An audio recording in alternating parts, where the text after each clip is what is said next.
پھر حضور علیہ السلام مسجد حرام پہنچتے ہیں، سارے نبیوں کی امامت فرماتے ہیں۔ اب کوئی کہے کہ یہ تو بس اتفاق تھا، حضور علیہ السلام آگے بڑھ گئے نماز پڑھانے، ہو سکتا ہے ابراہیم علیہ السلام پڑھا دیتے، اس میں کیا کمال ہے؟ تو حضور علیہ السلام نے ارشاد فرمایا، سیاستہ کی حدیث سے بات ہے، سرکار فرماتے جب میں بیت المقدس میں پہنچا تو کیا ہوا؟ یہ سارے انبیاء اتفاقاً جمع نہیں ہوئے، فرمایا فَجُمِعَ لِيَ الْأَنْبِيَاء، میرے لیے نبیوں کو جمع کیا گیا تھا۔ سارے نبی حضور کے لیے جمع ہوئے، حضور کے لیے تو جمع ہو گئے، نماز کے لیے حضور ویسے ہی پڑھ گئے آگے۔ سرکار فرماتے فَقَدَّمَنِي جِبْرِیل، نبیوں کا آنا بھی اتفاق نہ تھا، یہ خاص اہتمام ذات مصطفیٰ کے لیے تھا، حضور کا پروٹوکول تھا، اور حضور کا امامت کے مصلی پر پڑھنا بھی اتفاقاً نہیں تھا۔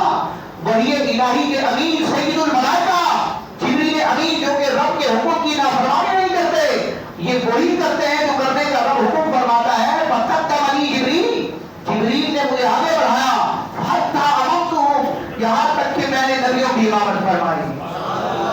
نماز ایک صاحب میں تھا یہی سے إِيَاهُ مَعَنَا أَوَّلَ آخر کہ دست بستہ ہے پیچھے حاضر جو سلطنت آگے کر گئے، اپنے اپنے ادوار میں انبیاء کرام جو نبوت اور رسالت کے منصب کی ادائیگی کر چکے تھے، حکومت کر چکے تھے، آج سارے حضور کے پیچھے دست بستہ کھڑے ہیں۔ پتہ چل جائے کہ اول کیا ہوتا ہے، آخر کیا ہوتا ہے۔ اگرچہ زمانے میں آنے کے اعتبار سے، مبعوث ہونے کے اعتبار سے، کتاب اور شریعت کے اعتبار سے، ولادت کے اعتبار سے، دنیا میں جلوے ہونے کے اعتبار سے حضور آخر ہے، لیکن مقام و مرتبے اور بزرگی میں حضور ہی اول ہیں۔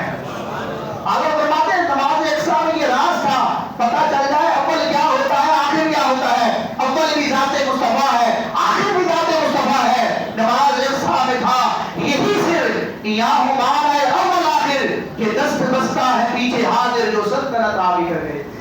پھر حضور علیہ السلام نبیوں کے امام بن کر امام